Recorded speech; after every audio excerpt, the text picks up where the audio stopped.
Let's go through it again. I really don't see the point. My story's not going to change. Your story doesn't match the facts, so let's do it again. How long have you been a pilot? Air Force 8 years, experimental test pilot for 2. Working for Ventura Aircraft Corporation, civilian DoD contractor. your mission? The XB-104 long-range strategic reconnaissance aircraft. We're testing upper altitude limits and camera systems. What happened? We were 30 minutes into our flight over the North Atlantic. Everything was going smooth. We were given green for final high altitude checks, and so I started to climb. Got to about 65,000 and the radar lit up. Something flew into our airspace. I called it in. Took a few minutes to get back to us, and when they did, they told us to divert. But you didn't divert. You disobeyed that order. That's right. I figured what better way to test the camera systems than to track the UFO. You disobeyed orders and flew a $500 million experimental aircraft at an unknown target because you thought you saw a flying saucer. We couldn't really see it clearly at first, but then it was right there in front of us.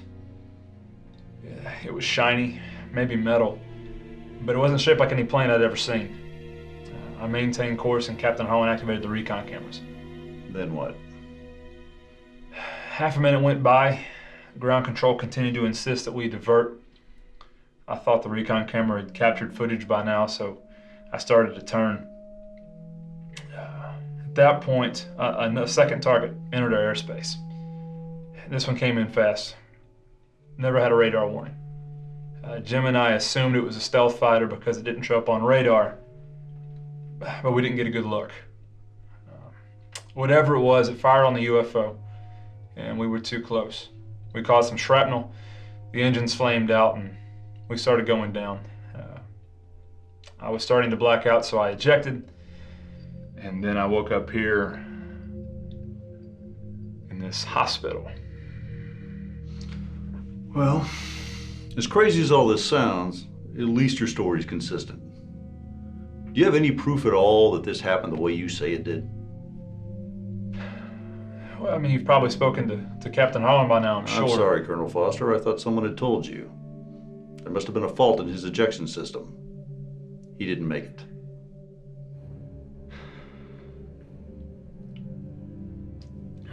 What about the plane's recon camera? Was it recovered? Some pieces of it were recovered. That's all. My pocket camera. Snapped a few stills after the object passed out of the recon camera's field of view right before I initiated our turn. It should have been in my flight suit.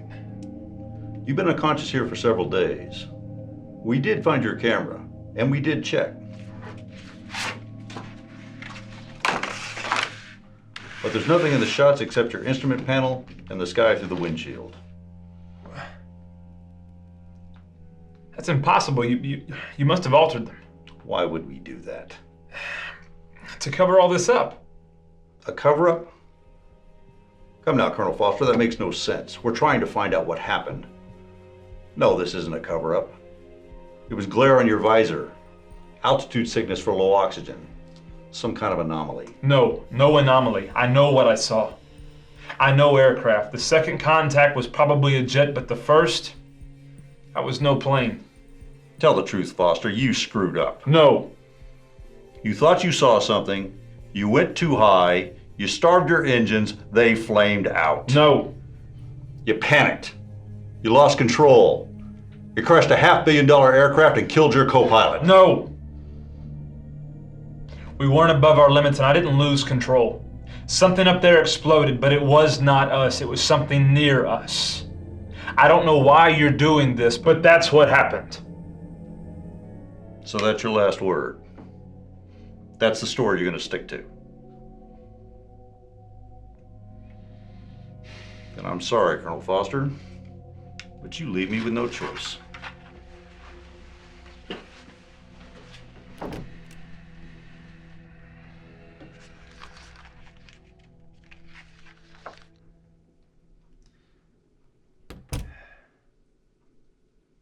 Who are you? Ed Straker.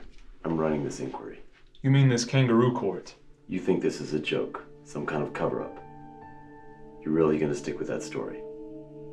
You know, if you do, you'll never fly again, for anyone. You might even do time if that's the best story you can come up with. I don't care. I know what I saw. You're positive. Look, Straker, these photos prove nothing. They're fake. We were flying from the northeast. The angle of the sun is wrong in all these photos. These were taken at a different time and altered. This is a cover-up, and I won't rest until I find out what happened up there. Very good, Paul. Very observant. You're right. What do you mean I'm right? What if I told you I believed you, that you did see a UFO? What if I told you we've known about them for some time now? Then why all this? Why accuse me? Why lie? Let's say there's indisputable proof of alien life, and it was hostile. Society might accept that there's alien life, but hostile? Countries, people, religions. We already terrorize ourselves. Knowing that there's another planet out there that wants us all dead? That would cause global panic, fear, mass hysteria, a complete breakdown of governments and authority.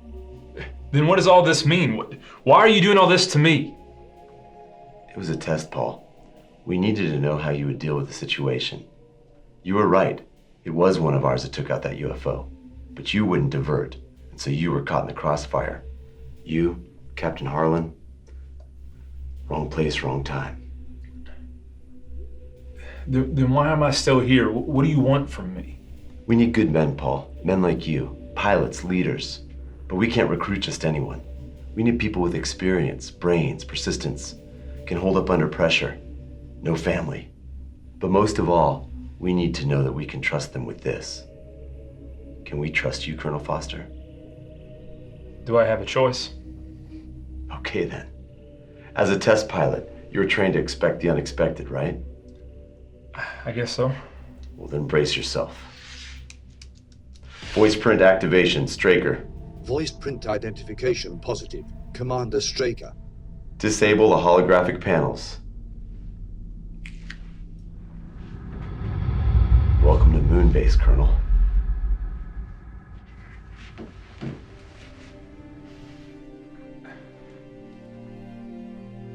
What is this place? A multi-nation joint defense project.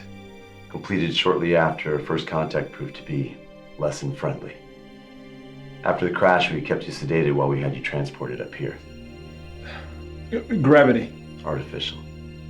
Those ships. Interceptors. Who else knows about this? Very few people. We have Earth-based defenses like the fighter that destroyed that UFO. They're a bit more visible. Moonbase, however, it's our first line of defense and highly classified. This is unbelievable. Believe it, Paul. Positive sighting, Commander. Course 428, 146 green. Speed 0, Sol 8. Range 32 million miles enclosing. Red alert, Lieutenant Ellis. Launch interceptors 1 and 2. Yes, sir. What do you say, Foster? I don't have all day. Do you want the job or not?